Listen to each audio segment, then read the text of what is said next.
They laughed at the ancient fix until every modern system failed. The first person to laugh at Mara Ven's machine was a decorated Varkesh officer with 3 campaign rings around his throat. The second was his deputy. By the time the rest of the soldiers joined in, even a few technicians standing near the hangar doors were trying not to smile. Mara didn't. She just wiped black grease from her thumb onto the side of her trousers and kept tightening the brass valve in front of her. The machine behind her looked ridiculous. There was no polite way to describe it. It stood waist-high on an old cargo frame, with copper tubing winding around 2 pressure cylinders, a heavy steel flywheel mounted on one side, 3 mechanical gauges across the front, and a row of ugly manual levers that had clearly been designed for human hands. There were no holographic displays, no adaptive intelligence, no neural interface, no quantum stabilization core, not even a proper diagnostic port. Commander Veltar stared at it as if Mara had dragged a farm animal into the engineering bay. "What," he finally asked, "is that?" Mara leaned back and checked the pressure needle. "Backup attitude control." Another laugh moved through the soldiers. Veltar's mouth opened slightly. He looked at the machine again, then at Mara. "Backup attitude control." "Yep. For this ship." Mara nodded. The vessel surrounding them was the Asterisk Covenant of Dawn Asterisk, one of the most advanced diplomatic battle carriers ever built by the Galactic Concord. It was nearly 11 kilometers long. It carried 38,000 personnel, 6 diplomatic delegations, 4,000 soldiers, 3 fighter wings, 2 planetary evacuation battalions, and enough weapons to crack the defensive shield of a small moon.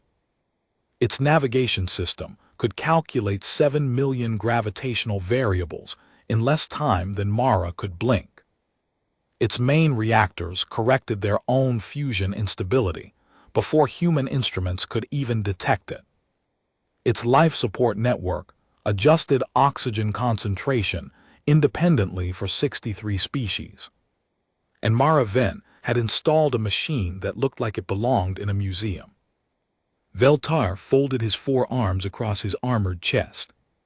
"You intend to steer the Asterisk Covenant of Dawn with plumbing." Mara looked at him. "With pressure."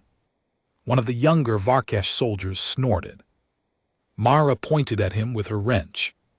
"Plumbing moves pressure." That made several engineers laugh too. The laughter wasn't cruel. Not yet. Mostly it was disbelief. Mara understood that. She had been aboard the Asterisk Covenant for 11 months, and she had learned quickly that the Conquered loved systems that were elegant, clean, invisible, automatic. Their technology worked so well that most crew members never saw the machinery keeping them alive.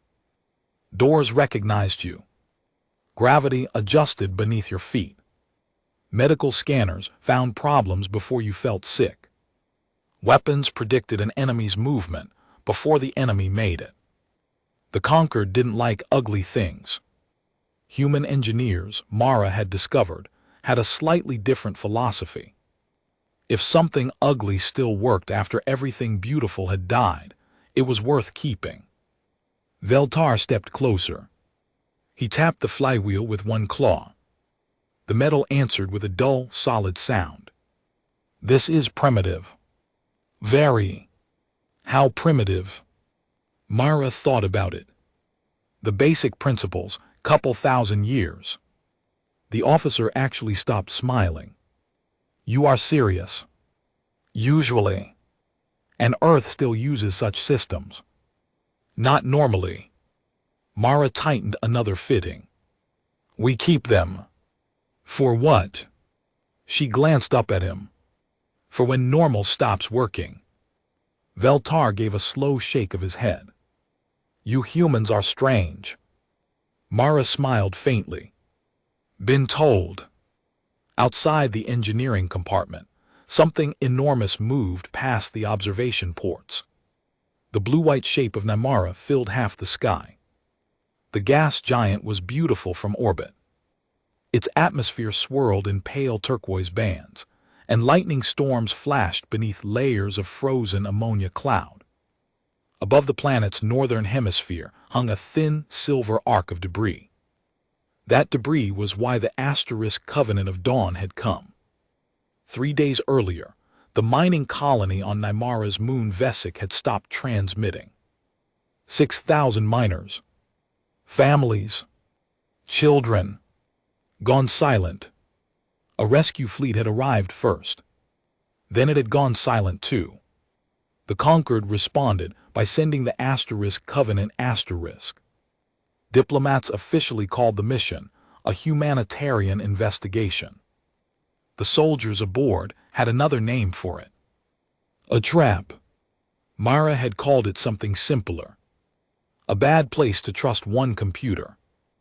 That was why her ridiculous machine was in the engineering bay. Chief Engineer Thesacor had allowed it because she had served with humans before. Everyone else had tolerated it because Mara was the senior Terran systems specialist.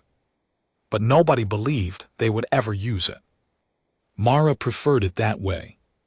Machines had a nasty habit of becoming important shortly after people finished making jokes about them.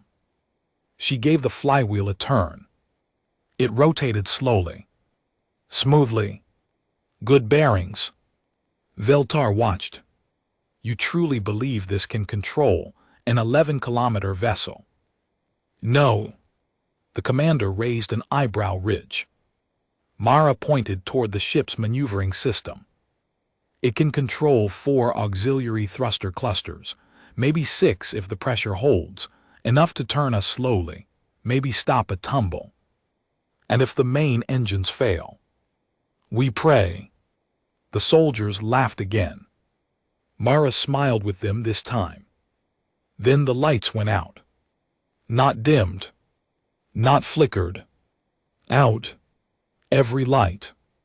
Every holographic panel. Every status strip. Every glowing line along the engineering deck. Darkness swallowed the compartment so completely that for 1 second nobody moved. The hum of the ship vanished. That was what Mara noticed first. Ships always made noise. Pumps, air handlers, coolant flow, electrical relays, the faint vibration of the fusion cores hundreds of meters below. Suddenly, there was nothing. In the darkness, somebody whispered something in Varkesh. Then emergency strips flashed red along the floor. 3 seconds late. Mara counted. 1, 2, 3. Red light crawled across terrified faces. Chief Engineer Thessa's voice burst from a portable speaker. All engineering stations report. A dozen voices answered at once. Primary network offline. Reactor control disconnected. Navigation processors not responding. Internal communications unstable. Artificial gravity at 30%. Mara's stomach suddenly felt lighter. Tools began drifting from benches. A wrench rolled, slowed, and lifted into the air. Veltar reached for the rail beside him. What happened? Mara was already moving. She crossed to the dead console and pressed the manual emergency restart. Nothing. Again. Nothing. Power surge. Asked one technician. No, Mara said. How do you know? Emergency buses would have caught it. She turned toward the reactor monitors. Dead. The ship shuddered. Not violently. Just enough to make everyone look up. A deep metallic sound moved through the hull. Something like a giant hand dragging across the ship. Then the gravity disappeared completely. Veltar floated upward. So did Mara. She caught a pipe with one hand and pulled herself toward the emergency cabinet. "Mag boots!" someone shouted. The compartment filled with the click of magnetic soles. Mara dropped to the deck. Thessa Kor entered seconds later. The chief engineer was tall, silver-skinned, and normally impossible to rattle. Now all four of her eyes were wide. "We lost the central cognition lattice." Mara looked at her. "All of it. All 12 cores. Backup. Disconnected. Independent nodes. Disconnected." Mara frowned. That shouldn't happen. The Covenant didn't have one brain. It had dozens. Every essential system could isolate itself. Reactor control. Life support. Navigation. Weapons. Communications. Even if half the ship vanished, the rest should keep functioning. Yet all of them had failed at the same instant. Veltar touched the communicator on his armor. "Bridge, this is Commander Tar." "Static." He tried again. "Nothing." "Local radio's dead," one soldier said. Mara stared at him. "Your suit radio too?" "Yes." That bothered her more than the ship. Suit radios weren't connected to the vessel. Neither were half the portable tools scattered around engineering. Yet several powered diagnostic units were blank. Thessa understood at the same moment. "This is external." Mara nodded. "Has to be." A violent vibration passed through the deck.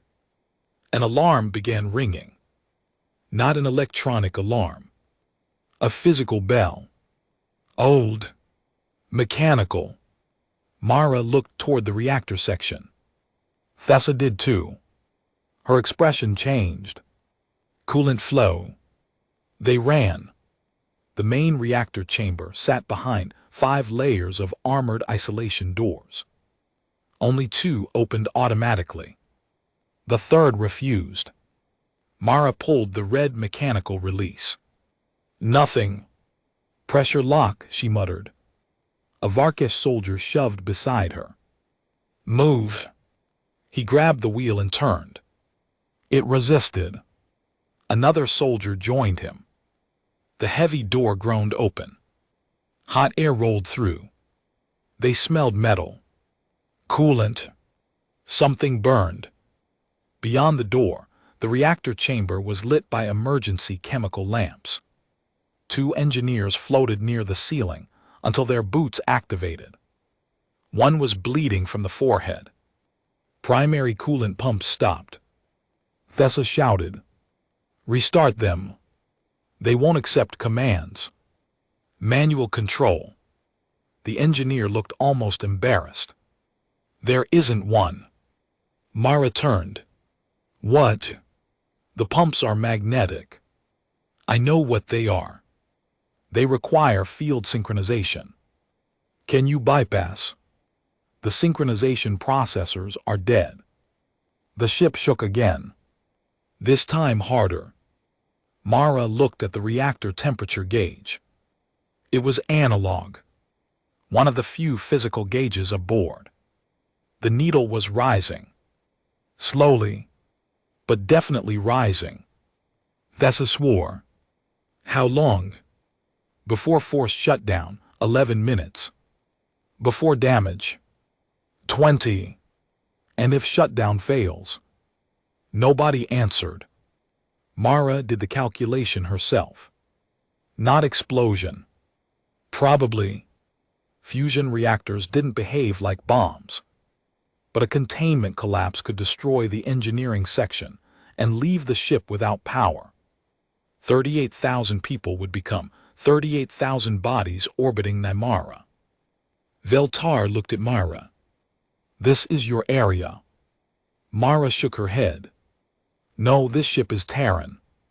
You are the system specialist. The system is dead. Then revive it." Mara almost laughed. Instead, she looked around. At the enormous silent machines. At the dead displays.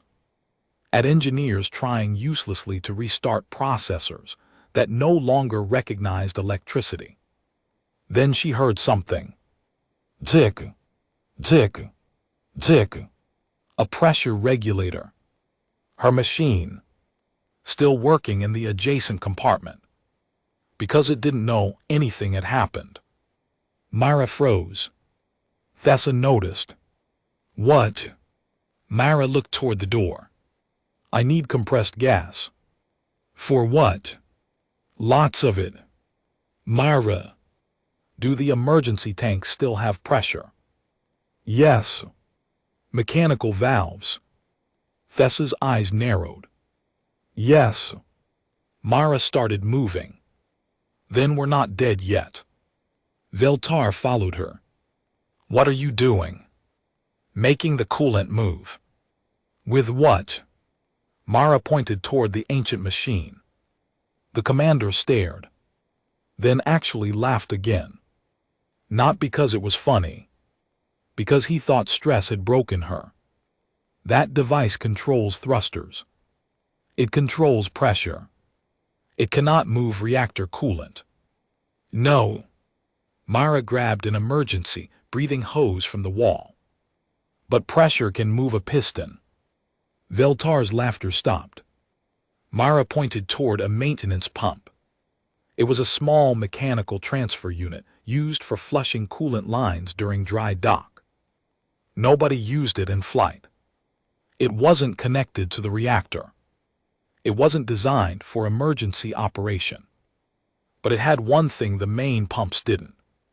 A physical shaft. Mara looked at Thessa. That pump still turns. If powered. Not electrically. Thessa stared at it. Understanding came slowly. Then all at once. You want to drive it mechanically. Yep. With the thruster backup. Temporarily. That pump is 1/20th the required capacity. Then find 19 more. Thessa shouted. The bay exploded into movement. For the next 6 minutes, nobody laughed at Mara's machine. They dragged portable transfer pumps from storage, tore emergency oxygen cylinders from racks, pulled flexible pressure lines through maintenance passages. Mara removed the flywheel housing and connected the pressure turbine directly to a drive shaft. Nothing fit properly. Of course it didn't. Different manufacturers. Different standards. Different species. Different centuries of technology. So Mara used adapters. When she ran out of adapters, she used clamps. When she ran out of clamps, she used steel wire. One Varkesh soldier watched her wrap a coupling with thermal sealant. That is not approved. Mara didn't look up. We're 20 kilometers beyond approved. The soldier stared, then handed her another roll. 6 minutes after the blackout, they opened the gas valve. The pressure turbine screamed. The flywheel spun. The shaft turned. One pump came alive. Then another. Then 4. Coolant began moving. Not enough. Mara opened the regulator further. The pipes rattled. Pressure limit. Someone shouted. I can read. You're exceeding it. I know.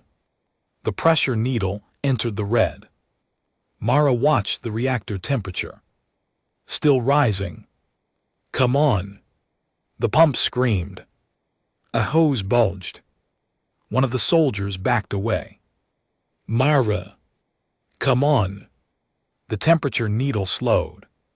Then stopped. Nobody spoke. Mara's hands were shaking. She hadn't noticed until then. The needle dropped half a degree.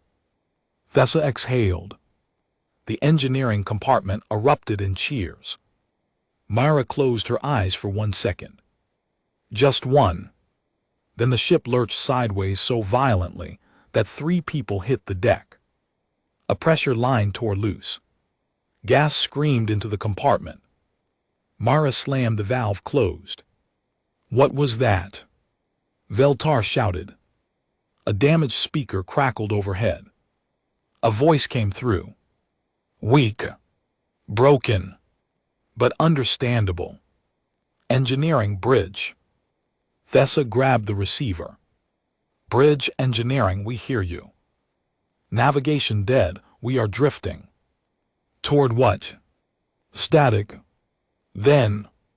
Nemara. Everyone became very still. Myra looked toward the observation port. The gas giant had moved. No. They had. The planet filled more of the window now. Its blue atmospheric storms looked almost peaceful. Thessa asked the question everyone already feared. Orbital decay. Confirmed. How long? The bridge officer's answer came through static. 47 minutes. Silence. Then another voice joined the channel. Captain Solen Mar. Engineering, we have no propulsion control. Myra looked toward her ugly machine. Captain Mar continued. All digital navigation architecture is unresponsive. Auxiliary computers fail immediately after restart.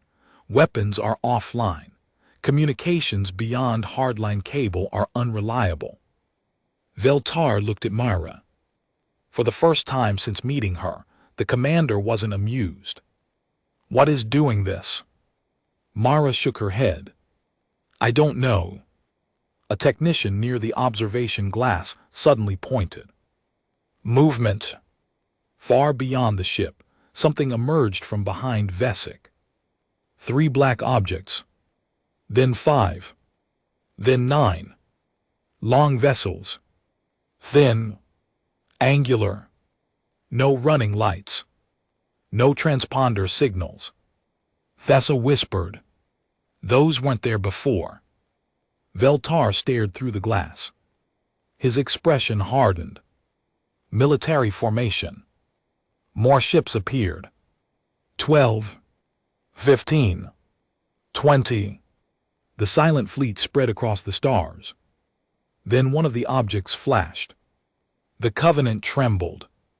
A distant explosion rippled through the hull. They're firing. Someone shouted. Captain Mar's voice returned. Impact on dorsal armor, low-energy projectile. Projectile? Veltar asked. Mara stared. No beam weapons.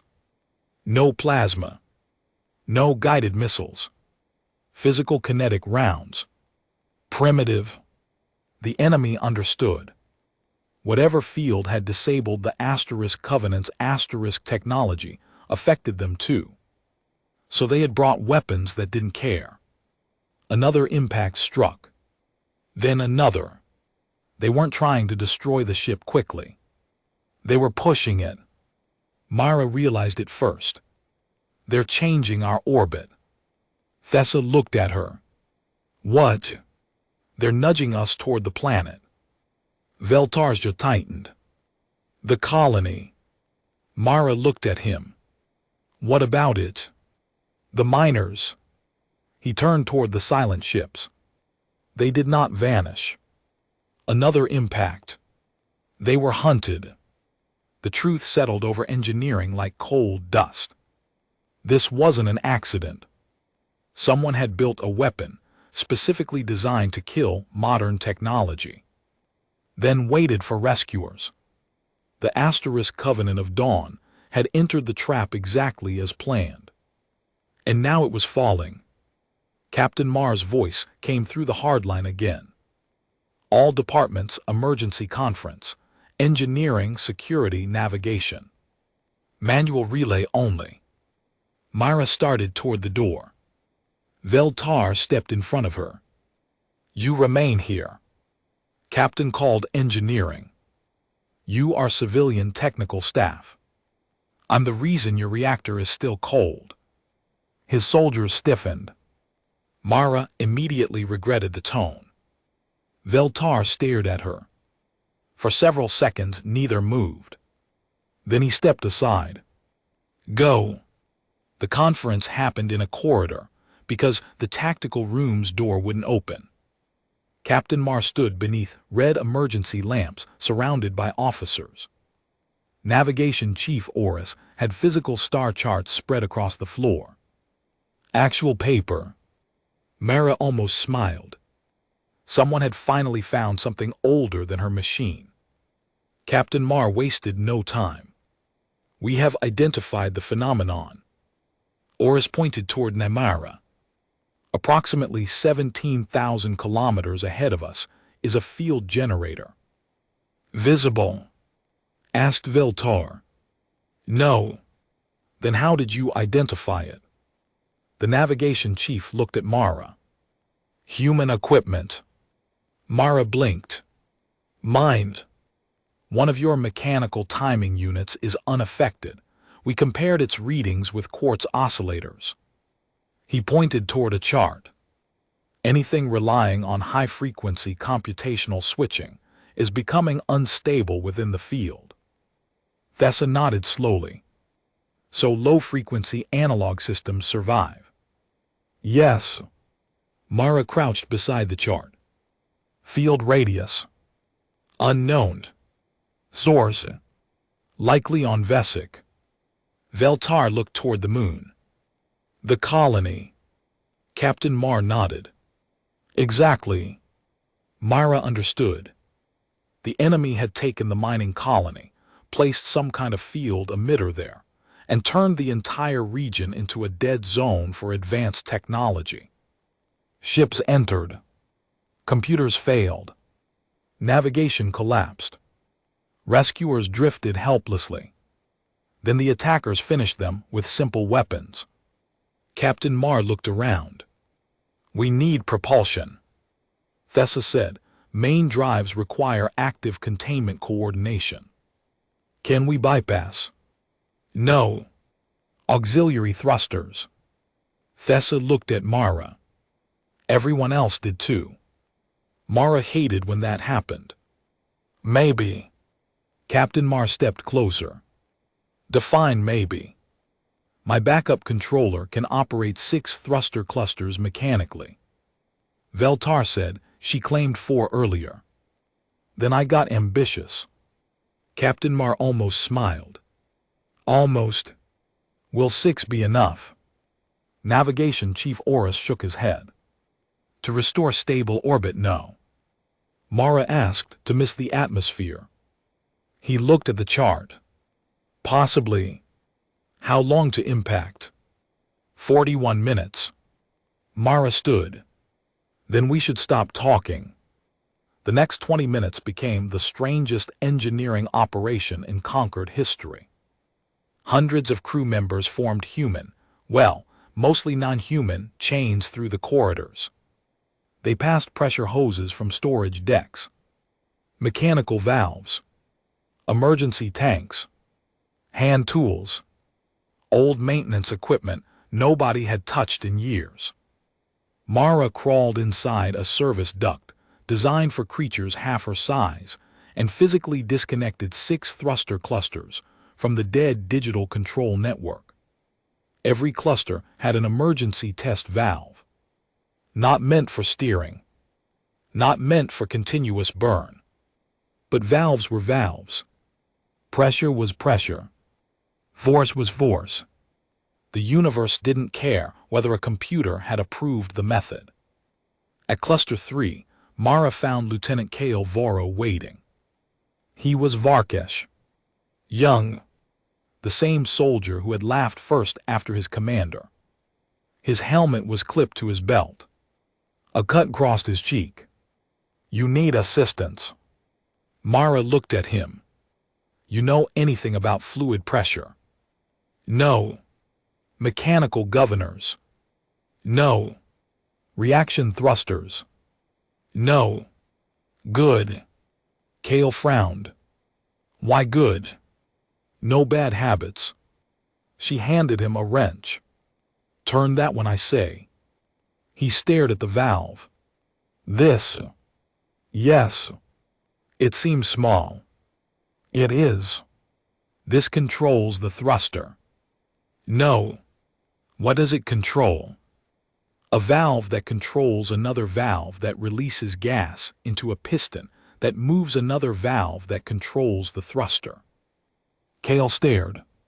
Mara smiled. Welcome to ancient engineering. He muttered something in Varkesh. What was that? A prayer. Good idea. They connected the final line. Mara crawled backward. The ship shook from another impact. Dust drifted from the ceiling. A distant alarm bell rang. Kale looked toward the sound. They are still firing. Yeah. Why do they not board? Would you board an 11-kilometer ship full of angry people? He considered. No.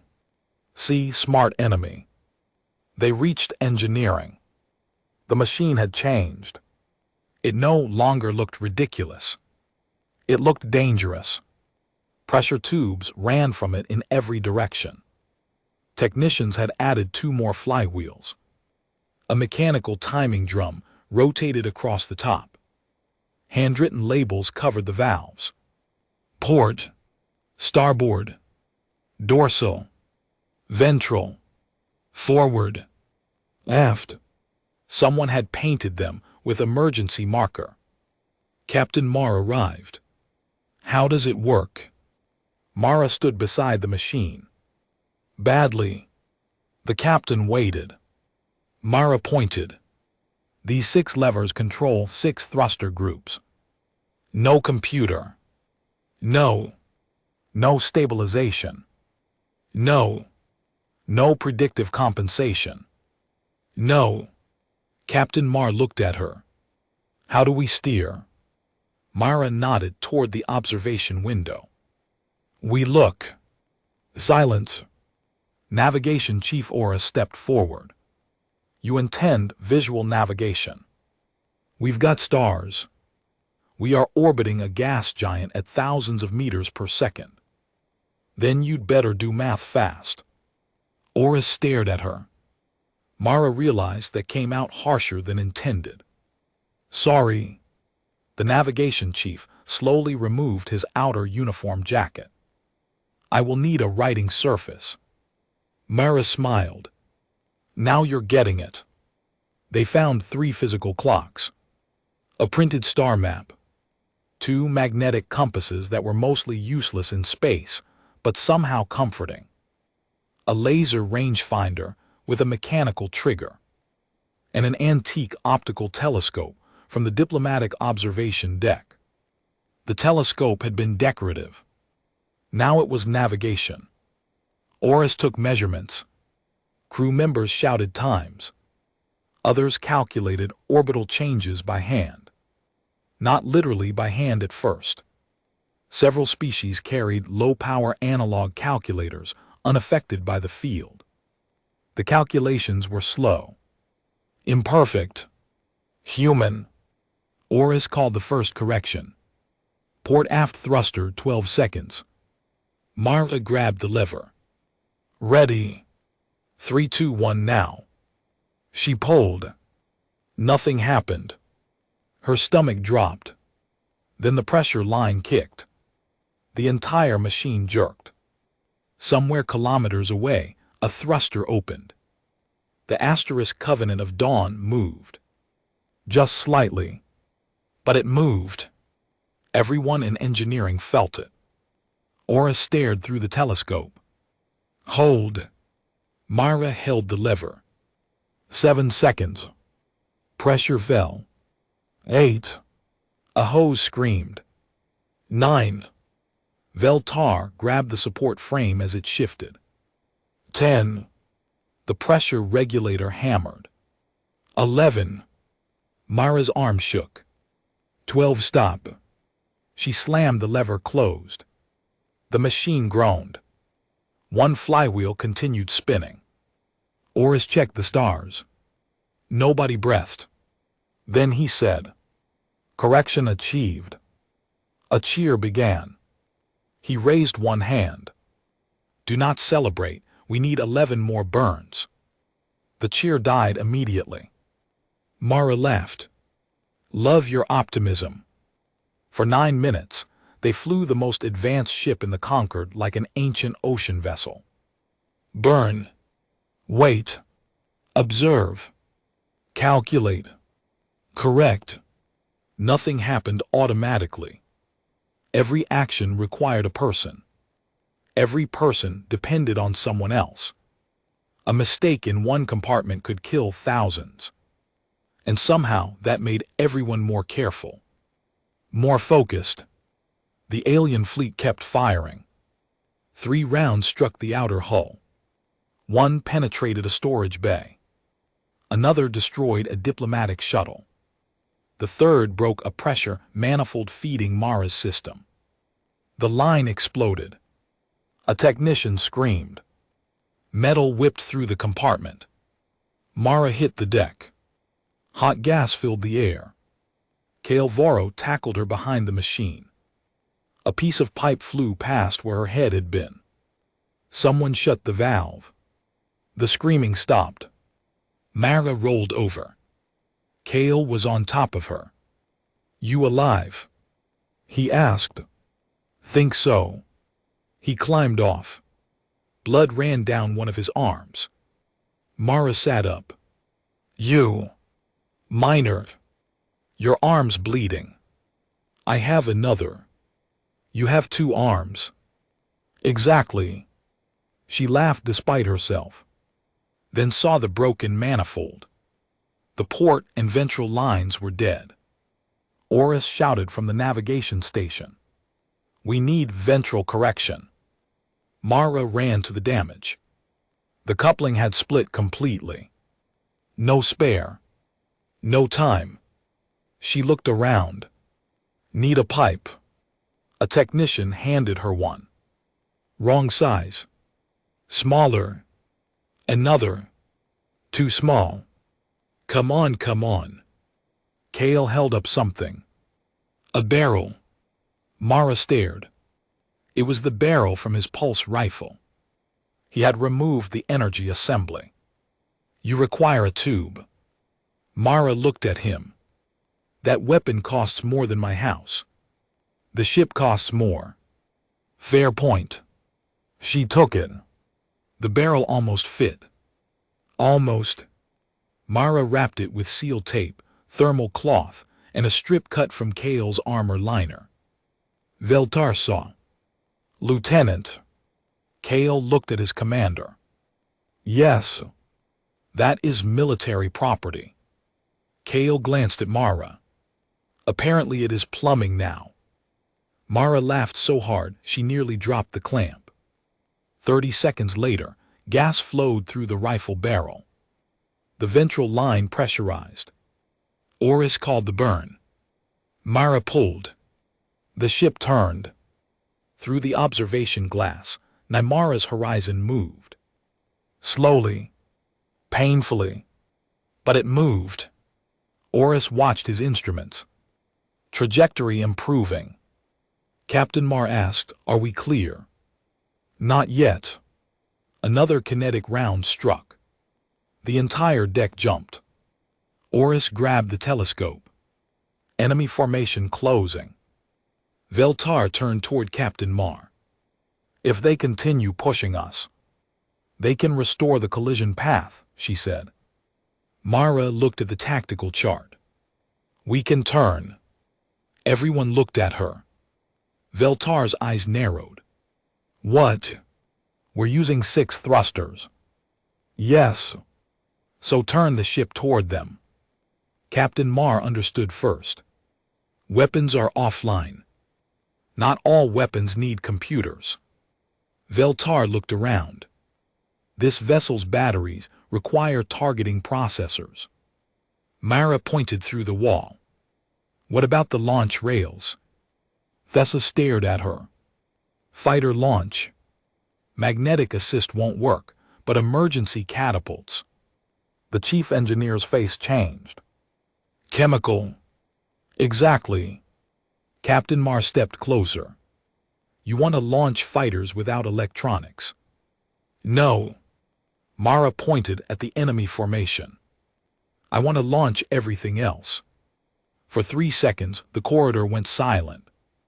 Then Veltar smiled. It was the first time Mara had seen him smile like a soldier. Not amused. Hungry.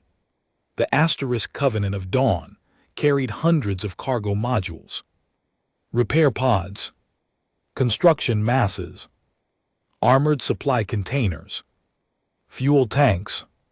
None were weapons. But at orbital velocity, the universe was flexible about definitions. Captain Mar looked toward Veltar. Can your soldiers operate the launch bays manually? His answer came instantly. Yes. Mara. She looked at the pressure machine. If you can give me 10 minutes. You have 6. Of course I do. The plan spread through the ship by runners. Actual people carrying orders through corridors. No network. No wireless. No instant tactical display. Crew members wrote instructions on walls. Soldiers used colored lamps to signal between compartments. Engineers carried mechanical clocks. It was absurd, primitive, and strangely alive. In Launch Bay 4, Galactic soldiers loaded cargo containers onto emergency launch rails. Some still carried their rifles. Others carried wrenches. Nobody laughed anymore. Veltar stood among them. First target bearing. A runner arrived breathless. Enemy Vessel 7, range closing. Veltar looked at the launch controller. Dead. He pulled the manual release cover open. Beneath it sat a thick red handle. Probably never used since the ship was built. Lieutenant Kale stared at it. That is all. Veltar gripped the handle. That is all. On the engineering deck, Mara received the signal. 3 flashing lamps. Ready. She checked pressure. Low. Too low. Tank 7. A technician opened it. The needle climbed. Mara put both hands on the steering levers. Oris called from the telescope. 2 degrees port. Mara pulled. The ship began rotating. Slowly. Outside, the Covenant turned its wounded side toward the silent enemy fleet. The black ships continued firing. One projectile struck near the bow. Armor fragments spun into space. Oris watched. 1 degree. Mara eased the pressure. Half. Her palms were slick with sweat. Hold. She closed the valve. The 11-kilometer battle carrier stopped turning. Not perfectly. Close enough. Oris looked through the telescope. Target aligned. The runner sprinted. Through 3 corridors. Down a ladder. Across a damaged transit hall. Into Launch Bay 4. Aligned. Veltar looked at his soldiers. They stood beside 20 heavy cargo modules. Each weighed almost 8 tons. Open bay. Manual gears turned. The outer door slowly separated. Atmosphere began venting through controlled ducts. Stars appeared beyond the barrier. One of the black enemy vessels crossed the opening. Veltar raised his hand. Waited. Waited. Then dropped it. Launch. The first soldier pulled his red handle. A chemical charge detonated. The cargo container shot into space. Then another. Then another.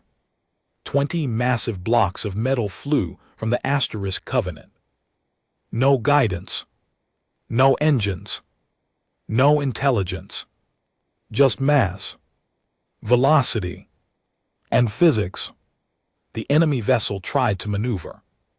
Its advanced navigation was dead too. It moved too late. The first container missed. The second clipped a forward structure. The third hit dead center. From engineering, Mara saw the flash through the observation glass. The black ship folded. Not exploded. Folded. Its thin central spine snapped. Two sections began rotating away from each other. For one heartbeat, nobody said anything. Then the entire engineering bay erupted. People shouted. Someone grabbed Mara around the shoulders. A Varkesh technician slammed both fists against the deck. Thessa actually screamed. Mara laughed. She couldn't help it.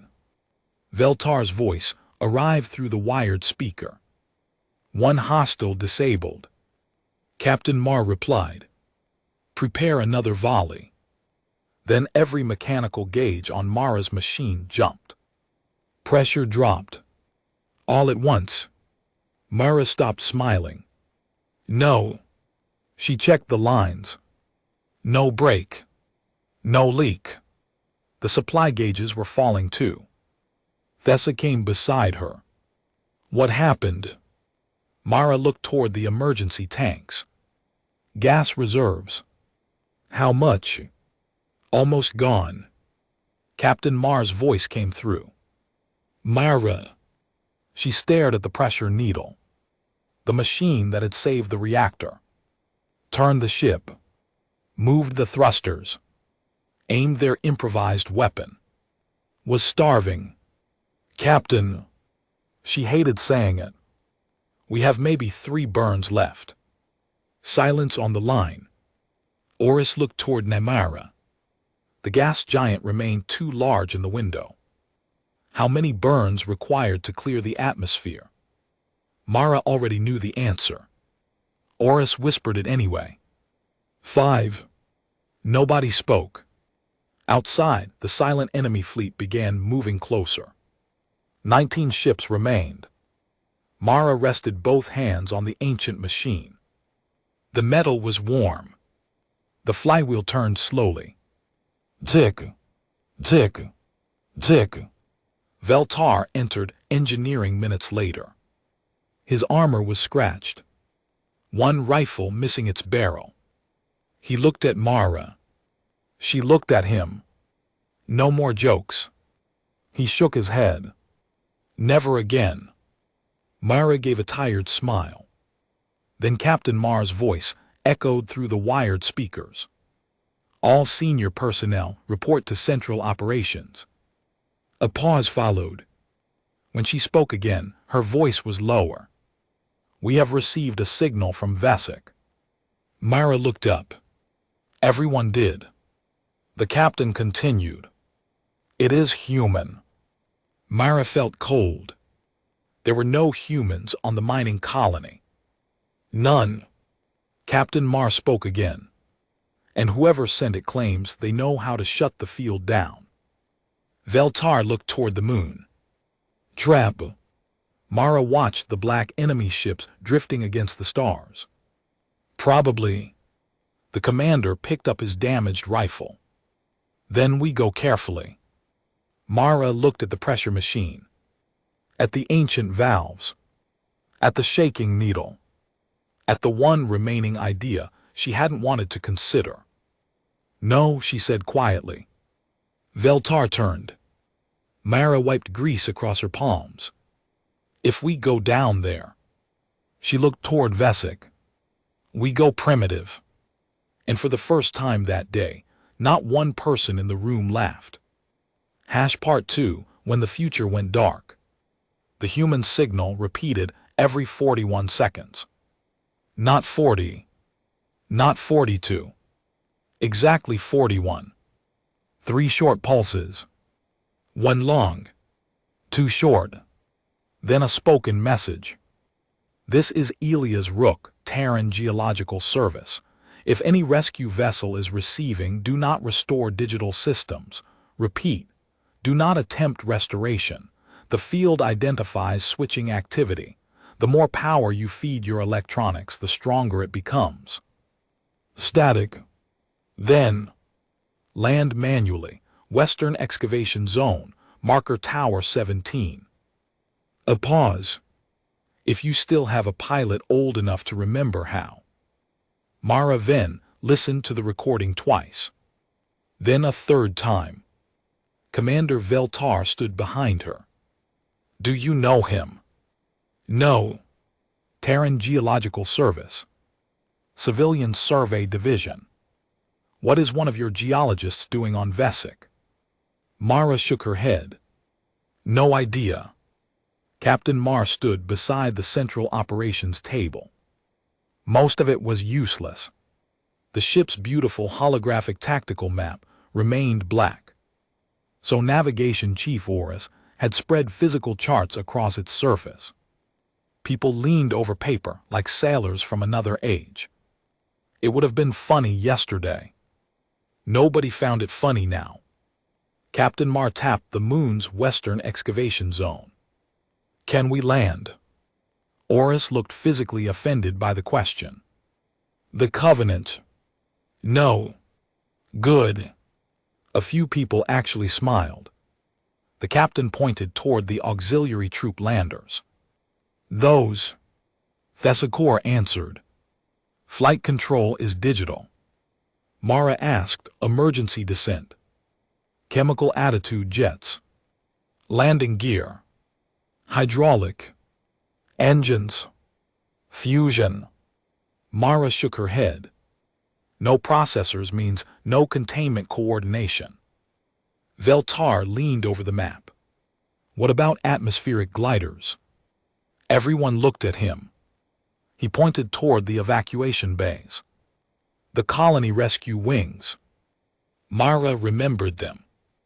Large lifting body craft designed to evacuate civilians from worlds where landing pads had been destroyed.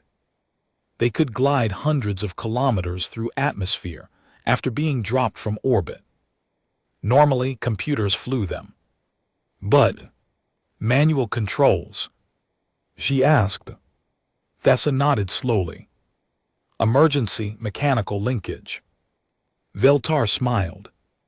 Mara looked at him. Commander, I'm starting to like you. I find that concerning. Captain Mar made the decision. We send one team. How many? Veltar asked. 20. No. The word came from Mara. Everyone looked at her. Veltar's expression hardened automatically. This is a military operation. And your soldiers use powered armor. They can disengage it. Optics. Mechanical fallback. Communications. None. Targeting. Manual. Mara folded her arms. You take 20 soldiers trained to fight through connected tactical systems and drop them into a dead zone. Half of them will spend the first hour learning how to move without their armor predicting their balance. Veltar stared at her. You doubt my soldiers? No, I doubt anyone when you remove the tools they've trained with their entire lives. The commander's jaw moved slightly. Mara continued. Take 8. 10. 8. Why 8? Because the glider's emergency steering gets sluggish over that weight. Thessa blinked. How do you know? I read the manual. Veltar stared. All 6,000 pages. No. Mara gave him a look. I read the emergency section. The commander almost smiled. 10. Mara sighed. Fine. Captain Mar pointed between them. 10 soldiers, Mara, Chief Oris, and 1 medic. Oris lifted his head. Me. You understand the orbital geometry. If the field generator is physical, we may need its exact alignment. The navigation chief looked toward the dead computers. I am a navigator. Mara patted his shoulder. Today everyone's a mechanic. Oris did not seem comforted.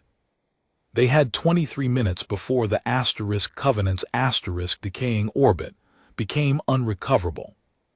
3 thruster burns remained. Maybe. Mara's pressure controller could keep the ship from entering the atmosphere slightly longer, but not forever. Their mission was simple. Land. Find Ilya's rook. Destroy the field generator. Restore the ship. Simple missions frightened Mara more than complicated ones. Simple usually meant someone had forgotten part of the problem. The glider bay was dark when they arrived. Emergency lamps painted everything red. The craft itself looked like a wide metal wedge with stubby wings. No windows across the front. Pilots normally used external cameras. Those were dead. Mara stared. "You're kidding." A deck engineer shook his head. "No. How do we see?" He pointed upward. Maintenance observation dome. Mara followed his claw. Near the roof of the cockpit was a tiny armored glass bubble. She climbed inside. Her face stopped inches from cold, transparent alloy. Stars filled the dome. Below them waited Vesic. The moon was gray, rocky, covered by dust plains and jagged mining scars. Its atmosphere was thin, but breathable with assistance. Clouds stretched across the western hemisphere. The glider's controls sat beneath Mara. 2 mechanical sticks, 4 pedals, 3 emergency levers, a physical compass, an airspeed dial, an altimeter. She laughed softly. Veltar climbed into the cockpit. "What? I trained on something like this." "You were a military pilot." "No." "What aircraft?" "A 70-year-old crop plane." Veltar stared at her. "What is a crop plane?" "Flying machine farmers used to spray fields." The commander looked toward the moon, then back at her. "We are trusting our lives to agricultural experience." "Basically." Veltar closed his harness. "I regret asking." Behind them, the soldiers strapped in. Most had removed the powered sections of their armor. Their rifles had been converted to emergency projectile mode. Small chemical cartridges. Physical rounds. Crude. Reliable. Calvoro sat closest to the rear hatch. His rifle still lacked its original barrel. Mara had refused to return it. The piece remained installed in the Covenant's pressure system. Kale now carried a short emergency carbine. He seemed offended by it. "Too small?" Mara asked. "It feels like a toy. It fires metal fast enough to kill you." Kale considered that. "Acceptable." Chief Ora strapped himself in beside the medic. He had physical charts folded into waterproof sleeves. Mara looked around. 13 people. No digital comms. No navigation system. No automatic landing. No help if something went wrong. She took a breath. "Seal the bay." The doors behind them closed manually. A green chemical light flashed. Mara pulled the release. Explosive bolts fired. The glider dropped away from the Covenant of Dawn *. For several seconds, there was no sound. No engine. No vibration. Only breathing. Then Vesic grew beneath them. Vast. Mara adjusted the nose. The controls felt heavy. Real. Every movement traveled through cables and hydraulic lines. There was no software smoothing her mistakes. No computer correcting roll. No machine making her look better than she was. Veltar watched the altitude. Atmosphere in 6 kilometers. "I know. You are descending rapidly." "I know. You seem calm." "I'm pretending." The commander looked at her. "That is a human technique. One of our best." Atmosphere caught them. The glider slammed violently. Mara's teeth clicked together. Behind her, someone cursed. Air screamed across the hull. The wings began producing lift. Barely. Mara pulled the stick. Nothing. She pulled harder. The nose rose. Altitude. 38 kilometers. Speed. Veltar stared at the dial. Which unit? Mara looked. Oh. You did not check. I expected standard Concord units. The dial is Varn. Of course it is. What does that mean? No idea. Veltar slowly turned toward her. Mara tightened both hands on the controls. Doesn't matter, fast is fast. The commander whispered another prayer. They descended through cloud. Gray swallowed everything. The glider shook. Rain struck the hull. Static flickered over its metal skin. Mara could see almost nothing. No terrain radar. No proximity alarms. No navigation markers. She flew by compass and timing. Like people had done centuries before. Like people had died doing centuries before. Oris crawled forward. Heading 274. You sure? I have calculated our drift. Using what? He held up a pencil. Mara laughed. Welcome to humanity. I dislike it. Everybody does at first. Lightning flashed. For a second the landscape appeared beneath them.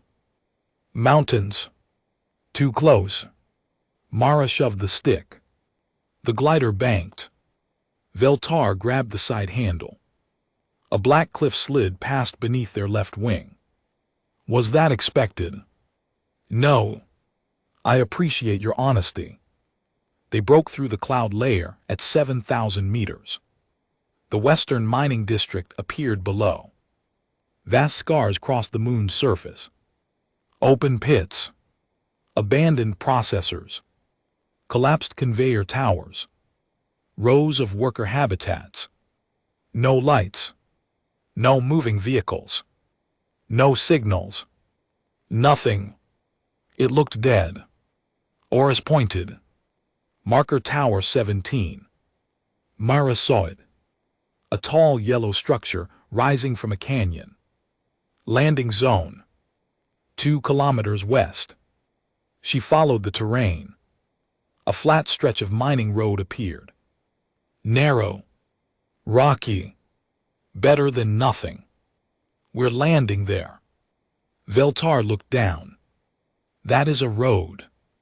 Very observant. It is not a runway. Today it is. The glider came in too fast. Mara knew it. Veltar knew it. The sound of air rushing around them became a howl. Speed high. I know. Terrain rising. I know. Mara. I know. She pulled the emergency air brake. Panels snapped open. The glider shuddered. One panel tore away immediately. The craft rolled. Mara fought it. The road rushed toward them. Brace. They hit. The first landing gear collapsed. The glider bounced. Someone screamed.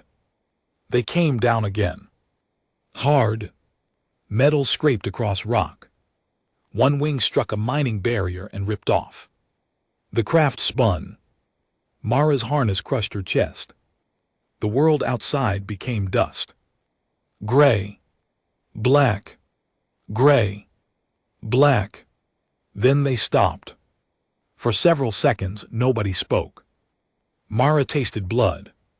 She had bitten her tongue. Veltar slowly turned toward her. Is this? He coughed. How humans normally land agricultural aircraft. Mara wiped blood from her lip. Only on good days. A laugh came from behind them. Weak. Nervous. But real. They were alive. One soldier had a fractured wrist. Another had a deep cut along his thigh. The medic handled both. Everyone else climbed out. Cold wind moved across the mining road. Vesic smelled of stone and sulfur. The sky was gray-green beneath Nymara's enormous presence. The gas giant hung beyond the clouds like a blue wall. Mara stood beside the wrecked glider. For the first time in hours, there were no alarms. No humming machinery. No distant ship vibration. Only wind. She looked upward. Somewhere beyond the clouds, 38,000 people were falling. Veltar checked a mechanical watch. 19 minutes. Mara nodded. Let's find Rook. They moved on foot. The mining colony looked abandoned. Meals still sat on tables inside an open cafeteria. A child's red coat hung from a railing. One cargo vehicle had crashed into a wall. Another sat in the middle of the road, with both doors open. No bodies. That was worse. Kael'Voro crouched beside marks in the dust. Drax. Veltar joined him. How many? Many. Mara looked. Boot prints. Thousands. All moving toward the excavation zone. Evacuation. Oris asked. Kael shook his head. Organized. What do you mean? They walked in lines. Mara felt something twist inside her stomach. Prisoners. They continued. After 800 meters, Kael raised one fist. Everyone stopped. Something moved behind a processing tower. A figure. Tall. Thin. Armored. Not Varkish. Not conquered. The figure stepped into view. Its armor was black ceramic. No lights. No powered joints. Across its face sat a simple metal mask. It carried a long projectile rifle. Primitive. Exactly like the ships above. Veltar whispered. Hostile. The soldier turned. Saw them. Raised the rifle. Kael fired first. The sound shocked Mara. A sharp chemical crack. The hostile soldier dropped. Then the whole canyon erupted. Rounds struck metal. Veltar shoved Mara behind a loader wheel. Contact. His soldiers spread. No tactical network. No highlighted targets. No shared vision. They had to shout. Left. Tower. Too high. Gunfire echoed off the canyon walls. Mara pressed against the wheel. A bullet struck metal inches from her head. She flinched. This wasn't engineering. This wasn't pressure valves. This was people trying to kill each other with pieces of metal. Veltar moved through it with frightening calm. Kael upper walkway. Kael fired. One enemy fell. Severin right. Another soldier moved. The conquered troops adapted faster than Mara had expected. Without powered armor, they were slower. Without targeting systems, they missed more. But discipline remained. That part wasn't electronic. Veltar crawled beside Mara. Stay here. No. That was not a request. The signal tower's ahead. My soldiers will reach it. They don't know what they're looking for. Neither do you. I know human engineers. Veltar stared at her. A round cracked overhead. Mara smiled. Unfortunately. He swore. Stay behind me. They advanced. The fighting lasted 4 minutes. It felt like 40. The black-armored soldiers withdrew toward the excavation tunnels. Veltar lost one soldier. A round hit Severin beneath the ribs. The medic tried. There wasn't enough time. Severin died sitting against a wall, while his commander held his shoulder. Mara watched from several meters away. The moment changed something. Until then, the mission had felt desperate but distant. A technical puzzle. A ship problem. A machine problem. Now there was blood running across Vesic dust. Veltar stood. His face became unreadable. We continue. Nobody argued. Marker Tower 17 stood beside an abandoned drilling shaft. The access hatch was locked. Mara knocked. Veltar looked at her. What are you doing? Human signal. So, if Rook's inside, he might respond. She knocked again. 3 times. Pause. Once. Pause. Twice. The same pattern as the transmission. Nothing. Then metal moved behind the hatch. A voice called. Terran. Mara nearly laughed. Yeah. The hatch opened 5 centimeters. A human eye appeared. Brown. Tired. Suspicious. Name. Mara Ven. Earth. Born on Mars. The eye disappeared. The hatch opened. A man in his late 50s stood behind it. Gray beard. Dirty coat. Old-fashioned revolver in one hand. Mara stared at the weapon. Elias Rook shrugged. Works. Fair enough.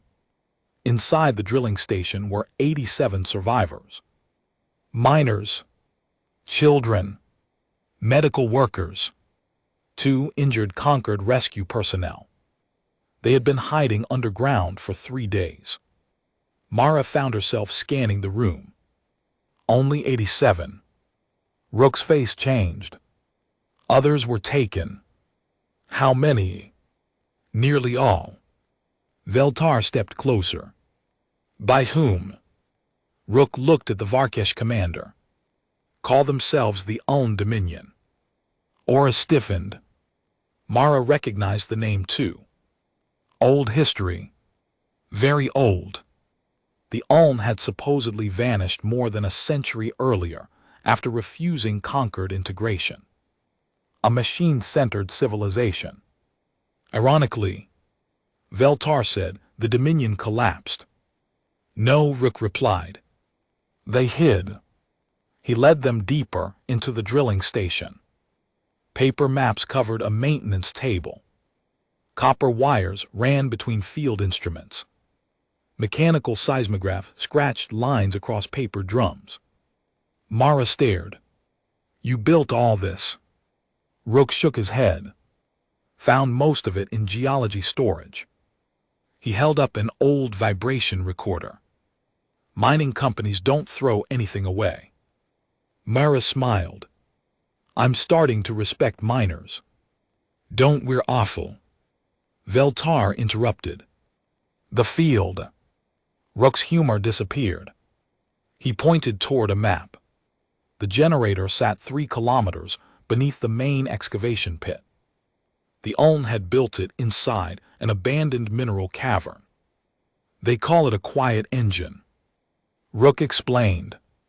It creates interference in any system using high-speed state switching. Oris frowned. That should require enormous energy. It does. Then why does it not disable itself? Rook looked at Mara. She understood. Mechanical control. He nodded. Mostly.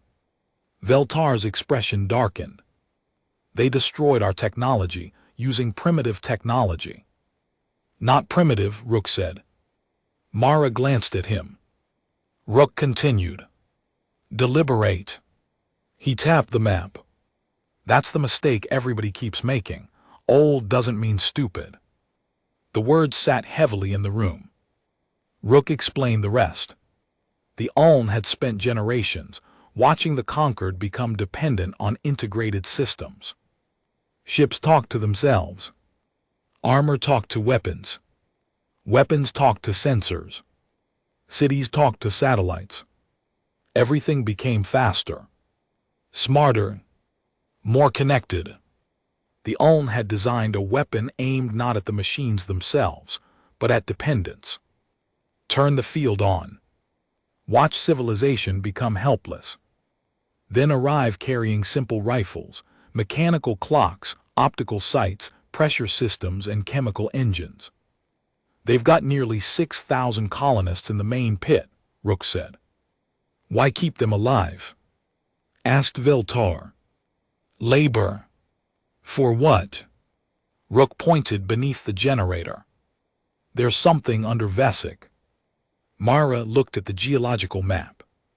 A dense line crossed the lower strata. What? Metal. What kind? Don't know, but the Uln do. Veltar checked his watch. We have 12 minutes. Rook looked confused.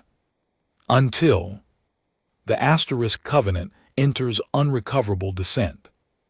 Rook's face lost color. How many aboard? 38,000. Rook stared at Mara. You need to shut down the field. That's why we're here. He shook his head. No, you don't understand. He pointed at the map. The generator controls are inside the prisoner pit. Veltar said, then we enter. There are 400 Uln soldiers down there. Silence. Mara looked at Veltar's group. 9 soldiers now. 1 medic. Oris. Rook. Herself. Veltar said, then we require another plan. Mara stared at the mechanical seismograph. The pen scratched across paper. Tick. Tick. Tick. Something about the rhythm bothered her. She looked at the map. Then at the mining tunnels. Then at Rook.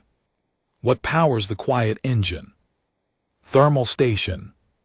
Cooling. Groundwater exchangers. Pumps. Mechanical turbines. Control pressure. Rook narrowed his eyes. Yes. Mara smiled. Veltar saw the expression. No. She looked at him. I haven't said anything. I recognize that face. What face? The face you made before converting Lieutenant Kale's rifle into plumbing. Kale looked offended. Mara pointed toward the tunnels. We don't need to fight 400 soldiers. Veltar waited. We make their machine break itself. Rook slowly smiled. How? Pressure. Veltar closed his eyes. Of course. The plan was ugly. Mara considered that encouraging. The quiet engine's heat exchangers pulled water from 3 underground reservoirs. Flow was controlled by mechanical governor valves because electronics could not survive near the emitter. If they blocked 2 intake channels while forcing the third open, the turbine would overspeed. The safety governor should shut it down. Unless someone prevented the governor from moving. Rook had mining explosives. Mara had wire. Veltar had soldiers. Oris had maps. And Kale Varro had developed a disturbing enthusiasm for destroying expensive equipment. They split into 3 teams. Veltar hated that. Mara ignored him. Team 1 would enter the Western Maintenance Tunnel and close intake valve A. Team 2 would collapse Reservoir B's channel. Mara, Rook, Kale, and Oris would reach the governor chamber. Veltar grabbed Mara before they separated. If you encounter resistance, withdraw. Sure. You are lying. Little bit. Mara. She looked at him. The commander's voice became quiet. This is not an engineering bay. I noticed. If you see Uln soldiers, do not challenge them. I'm not suicidal. No. Veltar looked almost irritated. You are worse, you are confident. Mara laughed. Go save the colonists, Commander. He released her arm. And you save the ship. They went underground. The tunnels were black. Not dark. Black. Rook handed Mara a chemical lamp. Its pale glow reached only a few meters. Water dripped from the ceiling. Their boots scraped against stone. No scanners. No mapping overlays. No life signs. Every corner could hide someone. Mara's heartbeat sounded louder than their footsteps. Kale moved ahead with his carbine raised. Oris followed the paper map. Left. They turned. 30 meters. Another junction. Right. Kale stopped. Voices. Owned. Close. The four pressed against the wall. Two soldiers walked past the junction. Black armor. Mechanical rifles. One said something in a language Mara didn't know. The other laughed. That sound did something strange to her. Hours earlier, people had laughed at her machine. At pressure lines. Flywheels. Manual controls. Now the entire future of the Asterisk Covenant depended on things everyone had considered obsolete. She wondered if the Uln had once been laughed at too. Then she wondered how many people they had killed to prove their point. Any sympathy disappeared. The soldiers passed. They continued. At the governor chamber, they found a mechanical lock. Rook looked at Mara. "Can you open it?" She examined the mechanism. "Yes." "How?" "With the key." "We don't have it." "I noticed." Kale sighed. "Stand aside." He fired once. The lock shattered. Mara looked at him. "That works too." Inside, the governor assembly was enormous. A rotating shaft crossed the chamber. Mechanical weights spun around it. Pressure gauges lined the wall. Mara stared. It was beautiful. Not elegant. Not clean. But honest. Every moving part told you exactly what it was doing. Rook pointed. "Main governor." Mara approached. The safety mechanism consisted of a heavy centrifugal arm. If turbine speed climbed too high, the weights would move outward and pull the shutdown valve closed. They needed it locked open. Mara touched the linkage. Solid steel. Need a brace. Kale looked at his rifle. "No." Mara smiled. Wasn't going to ask. They found a maintenance bar. Too short. A support strut. Too thick. Finally, Oris removed the metal spine from his navigation case. Mara stared. "You sure?" "The case is no longer important."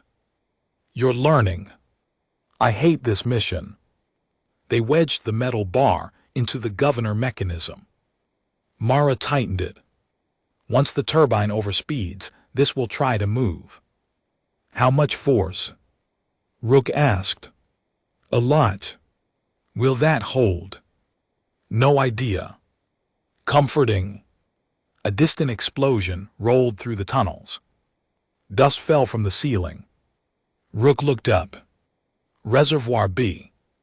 Mara checked her mechanical watch. Veltar's team should be closing intake A. They waited. 1 minute. Nothing. 2. Nothing. Kale shifted. They may have failed. Give them time. We do not have time. He was right. Above them, the Covenant might have less than 8 minutes. Then the pressure gauge moved. Slowly. Intake pressure fell. Mara smiled. Veltar. Rook looked toward the turbine speed gauge. The needle started rising. Here we go. The shaft accelerated. Its low hum became a whine.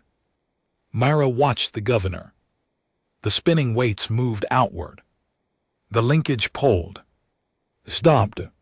The brace held. For now. Pressure rose. Turbine speed increased. The whole chamber began vibrating. Aura stared. Is this safe? No. Why do I continue asking you? Hope. The gauge entered yellow. Then orange. Rook stepped back. This thing's going to come apart. That's the plan. No, I mean this room. Mara looked around. He had a point. Move. They ran toward the tunnel. Behind them, the turbine screamed. Metal struck metal. The governor brace bent. Mara glanced back.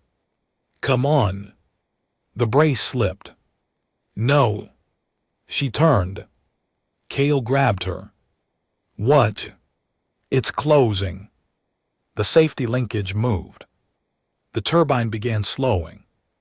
If the valve closed, their entire plan failed.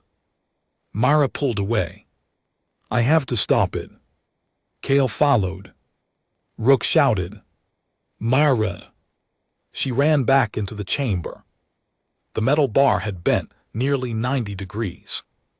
Mara grabbed it. Too hot. She dropped it. Looked around. Nothing. No bar. No brace. No time. Then she saw the manual valve wheel. Steel. Thick. Mounted to the wall. She kicked the retaining pin out. Pulled. Nothing. Kale joined her. Together they ripped the wheel free. Mara shoved it between the governor linkage and the housing. The mechanism slammed against it. The wheel held. The turbine accelerated again. Kale stared at her. Now. Run. They ran. The turbine sound became unbearable. Higher. Higher. Then, a deep metallic boom punched through the tunnel. The light's chemical lamps shook in their hands. Hot wind rushed past. Somewhere behind them, the cooling system failed. 3 seconds later, the entire moon seemed to groan. Then something happened that Mara hadn't expected. Her wristwatch beeped. She stopped. Kale nearly hit her. What? Mara stared. The watch display had been dead since entering the field. Now glowing numbers appeared. Weak. Flickering. But alive. The field. Rook pulled a communicator from his pocket. Static burst from it. Then a voice. Broken. Any units respond. Oris laughed. Actually laughed. It is collapsing. Mara grabbed the communicator. Covenant, this is Ven, do you read? Static. Nothing. Then. Lara. Captain Mar. Mara nearly shouted. Captain. Field weakening, systems rebooting. Mara closed her eyes. Get the ship out. We are trying. A terrible noise echoed ahead. Gunfire. Veltar. Kale raised his weapon. We must move. They emerged into the prisoner excavation. Chaos had already started. Thousands of miners were packed behind temporary barriers. Armed soldiers shouted orders. Some were trying to restart powered equipment as the field collapsed. Others fired on Veltar's team. Conquered soldiers held a narrow mining bridge above the pit. Mara saw Veltar immediately. He was standing behind an overturned ore cart. Blood covered one side of his armor. Commander. He turned. Saw them. His expression changed. The field. Going down. An own rifle cracked. Mara ducked. Kale fired back. A round struck the attacker. Veltar shouted, Release the prisoners. The Ulm commander appeared on the opposite platform. He was taller than the others. His armor carried white markings. Unlike his soldiers, he carried a blade. Not ceremonial. Real. He looked across the excavation. Then shouted in Conquered Standard. You came with 13. Veltar stepped into view. 12 now. The Ulm commander looked at the prisoners. You cannot take them. Veltar raised his carbine. We already have. The commander laughed. That same sound again. Confident. Superior. Your ship is dying above us. Veltar looked toward Myra. Her communicator crackled. Captain Mar's voice returned. Main cognition restored. Then another voice. Engineering. Primary reactor control online. Then, navigation online. Myra smiled. She raised the communicator so the Ulm commander could hear. Captain Mar said, Main drives available. The Ulm commander's expression changed. Just slightly. Veltar noticed. So he said, is yours. Above them the cavern lights flickered. Digital equipment rebooted. Ulm targeting systems came alive. Powered armor hummed. Mara's smile disappeared. The commander lifted his weapon. All units. Nothing happened. His soldiers looked at their systems. Confused. One removed his helmet. Another hit his rifle. Kale whispered. What happened? Myra looked toward Rook. He grinned. The field generator's power network is fried. But their equipment should work now. Eventually. Rook pointed toward the smoking infrastructure. They've spent years operating inside their own interference field. Most of their advanced systems were stored cold.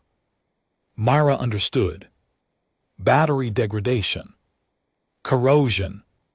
Unmaintained processors. The Ulm had bet everything on primitive systems. Now the modern weapons they expected to restore weren't ready. Veltar's soldiers, on the other hand, had carried maintained conquered equipment. Armor systems began lighting across the bridge. Targeting optics flashed. Communications linked. Kale's emergency carbine beeped as its smart sight returned. He stared at it, then smiled. The Ulm commander realized the mistake. Attack! Both sides moved. The next 30 seconds were violent and fast. Conquered soldiers advanced across the bridge. Their powered armor returned to life beneath them.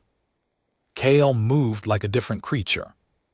His sight tracked targets. His armor absorbed recoil. Veltar led from the front. But the Ulm still outnumbered them badly. More soldiers poured from the lower tunnels. 20. 40. 60. Veltar shouted over comms. We cannot hold. Mara looked at the prisoners. Thousands trapped behind barriers. Families crouched beneath machinery.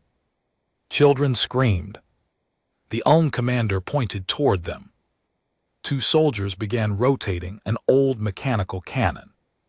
Mara saw what they intended.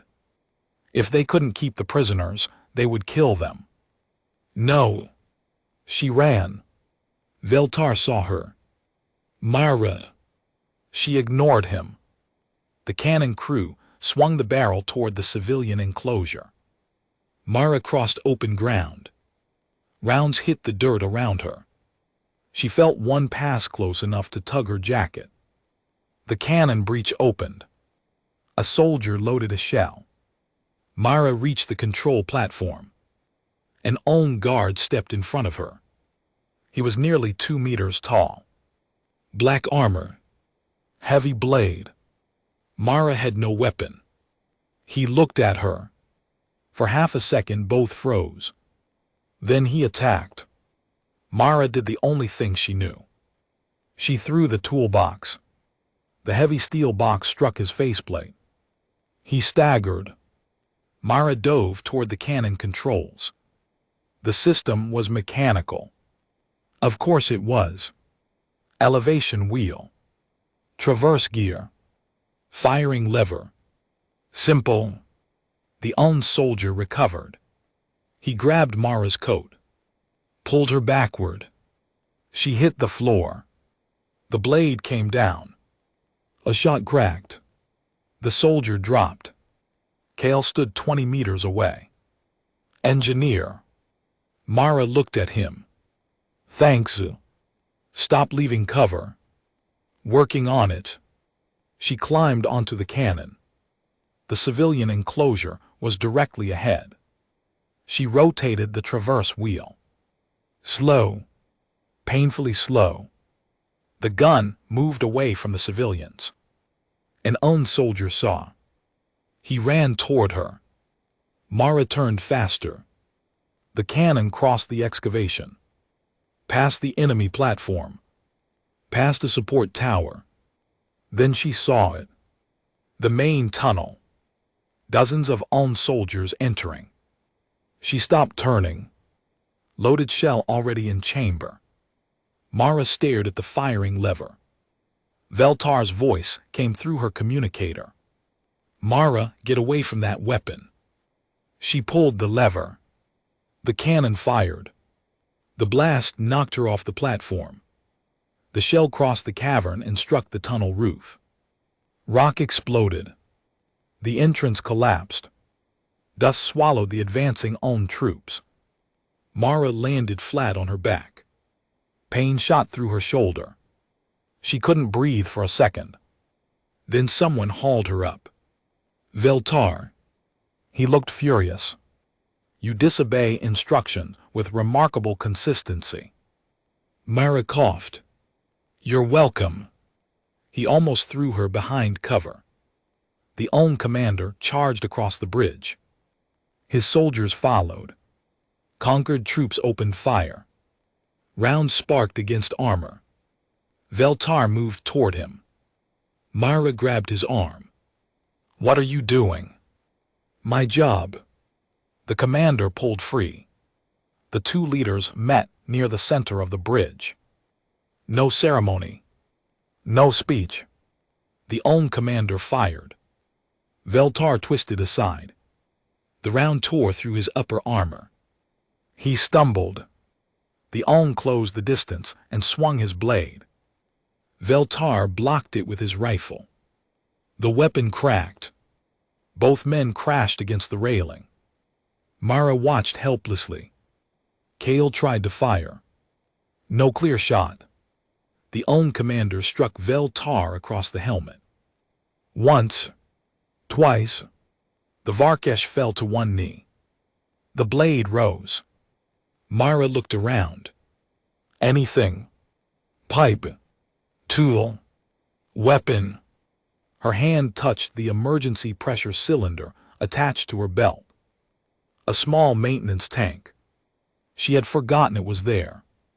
Ancient fix. Pressure. Mara tore the regulator off.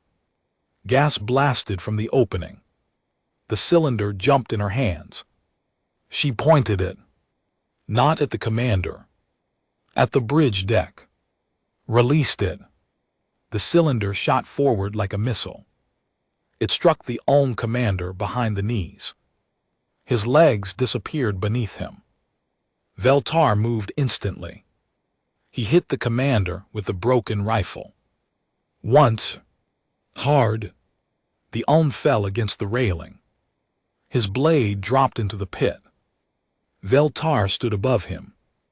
Breathing heavily. The own commander looked toward Mara. Then at the spinning pressure cylinder clattering across the bridge. His expression was almost disbelief. Mara shrugged. Plumbing. Veltar laughed. A real laugh this time. Then a sound rolled through the atmosphere above them. Deep. Powerful. Everyone looked up. The cloud layer flashed. Something enormous entered the sky.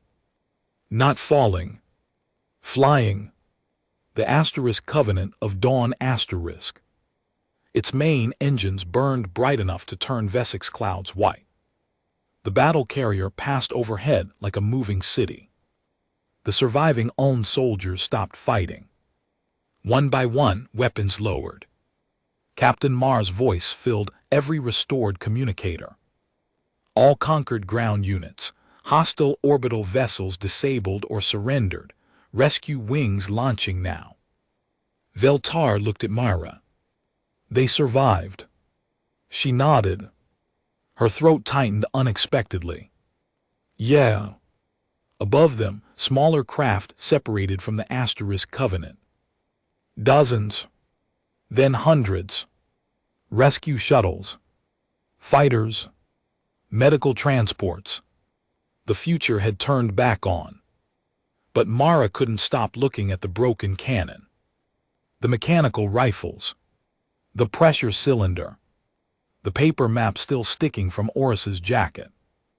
Those were the things that had kept them alive long enough to get the future back. Hours later, Mara returned to the Asterisk Covenant. Engineering barely looked like the same place. Digital displays glowed again. Repair drones floated between damaged pipes.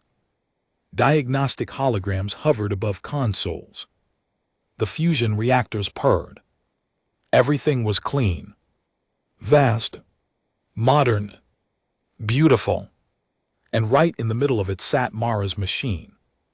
Bent. Burned. Covered in tape. One pressure gauge cracked. A Varkesh rifle barrel still connecting two sections. The flywheel had finally stopped. Mara walked toward it. Someone had placed a sign on the frame. She read it. Emergency Propulsion Controller. Do not remove. By order of Commander Veltar. Mara laughed quietly. You like it. Veltar stood behind her. His shoulder was wrapped in medical support mesh.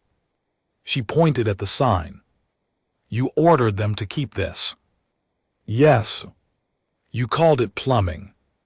I was ignorant. That's going in my report. I assumed it would. Lieutenant Kale arrived carrying a new rifle. He looked at the missing barrel still attached to the machine. Will I receive reimbursement? Mara shook her head. Historical artifact now. Kale looked offended. My rifle. Part of it. He stared at Veltar. The commander shrugged. Sacrifice for the conquered.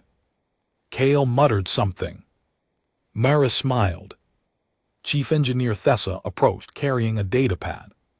Fleet Command requested recommendations. For what? Design changes. Mara raised an eyebrow. Thessa read.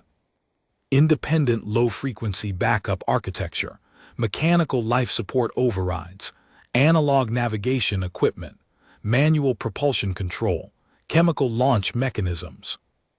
Mara stared. You're joking. No. Veltar folded his arms. The Conquered wishes to prevent another Vesic. Mara looked around the engineering bay. All that technology. All that brilliance. Then back at the ancient machine. Don't replace the modern systems. Thessa frowned. We were not planning to. I mean it. Mara touched the flywheel. Modern systems saved us too. Once the field came down, they saved thousands of lives. Veltar nodded. Then what do you recommend? Mara thought about Elia's rook. About miners using paper seismographs underground. About Oris calculating orbital corrections with a pencil. About Kale sacrificing a rifle because a pipe didn't fit. About Veltar pulling a manual launch lever. About a crop plane landing on an alien moon. And about 38,000 people aboard the Asterisk Covenant of Dawn Asterisk, alive because one ugly machine had refused to notice that the future had stopped working. Keep both, she said. Thessa tilted her head. Both. The smartest system you can build. Mara tapped the cracked pressure gauge. And the dumbest system you can trust. The chief engineer smiled. I believe Command will like that. Command likes slogans. Veltar looked at the machine. I still do not understand one thing. What? Why did you build it before we arrived? Mara leaned against the frame. That question deserved the truth. When I was 19, I worked on an ice hauler between Mars and Ceres. Kale listened. So, the ship lost its flight computer during a solar storm. Veltar asked, You survived? Barely. She looked at her hands. I spent 14 hours in a maintenance crawlspace, opening coolant valves manually, because the automatic system kept waiting for instructions from a computer that was never coming back. Nobody spoke. Mara continued. Afterward, the company upgraded the software. Thessa laughed softly. Of course. Yeah. They did not add manual controls. No. Mara looked at the machine again. So I started building them myself. Kale studied her. Everywhere you serve. Everywhere they let me. Veltar smiled. And when they do not? Mara returned the smile. I hide them. That evening, the recovered colonists began arriving aboard. Families stepped through docking corridors. Some cried when gravity returned beneath their feet. Some kissed the deck. Children stared through observation windows at Vesic shrinking behind them. Elia's Rook refused medical treatment until every survivor from Marker Tower 17 had been checked first. Navigation Chief Oris asked Mara where he could obtain a mechanical watch. Kale Voro filed an official request to have his next rifle issued with a detachable emergency pressure-compatible barrel. The quartermaster rejected it. Kale appealed. Commander Veltar approved the appeal personally. By morning, the Uln orbital ships had surrendered. Their quiet engine lay broken beneath Vesic. The 6,000 prisoners were alive. Not all of the conquered team returned. Severin's name was carved into a memorial panel beside the launch bay. Mara stood there with Veltar. Neither spoke for a long time. Finally, the commander said, He laughed at your machine. Mara looked at him. So did you? Yes. You were louder. Veltar accepted that. After a moment, he said, He would have enjoyed telling this story. Mara looked at Severin's name. Then we tell it. Weeks later, the Asterisk Covenant of Dawn returned to conquered space. An engineering inspection team boarded immediately. Mara hated inspection teams. They photographed her machine from every angle, measured the pressure system, copied the mechanical governor, tested the manual linkages. One inspector stood beside the flywheel for nearly an hour. Finally, he looked at Mara. This design is inefficient. Yes. Heavy. Yes. Slow. Very. It requires direct human operation. Usually. The inspector looked confused. Then why keep it? Mara looked through the observation glass. Dock workers moved outside. Repair drones flew between them. Beyond the station, hundreds of modern ships crossed the stars. Perfect engines. Perfect computers. Perfect networks. She remembered how silent all of them could become. Because, she said, sometimes working badly is better than failing perfectly. The phrase spread. Mara didn't know who repeated it first. Within months, engineers were quoting it in shipyards across the Concord. Old storage rooms were opened. Mechanical controls returned to vessels that had abandoned them centuries earlier. Physical maps appeared beside navigation stations. Emergency chemical lamps were installed beside holographic lighting. Manual pressure regulators sat beneath quantum-controlled valves. Pilots complained. Engineers complained louder. Fleet accountants complained loudest. but nobody removed them. Not after Vesic. A year later, Mara visited a newly commissioned exploration cruiser. The chief engineer proudly showed her its independent emergency steering station. It had physical levers, pressure cylinders, mechanical gauges, a heavy flywheel. Mara stared. "It's ugly." The engineer looked worried. "You dislike it?" "No." Mara smiled. "It's perfect." There was a little plaque beneath the controls. "The VENN system." She groaned. "Who named it that?" "Fleet Engineering." "Tell them to change it." "To what?" Mara thought about Commander Veltar standing in engineering on the first day. About his folded arms, his disbelief, his laugh. Then about the broken ship turning toward its enemy under 6 manually controlled thrusters. She smiled. "Call it the ancient fix." The engineer looked uncertain. "Would that not sound disrespectful?" Mara shook her head. "No." She rested one hand on the flywheel. "Not anymore." And that was the lesson Vesic left behind. Not that old machines were better. They weren't. Not that progress was dangerous. It was. The lesson was simpler than that. A civilization becomes fragile when it forgets why its machines work. And sometimes, when every screen goes black, every computer falls silent, and the smartest technology in the galaxy suddenly becomes useless. Survival belongs to the person who still knows how to turn the valve by hand.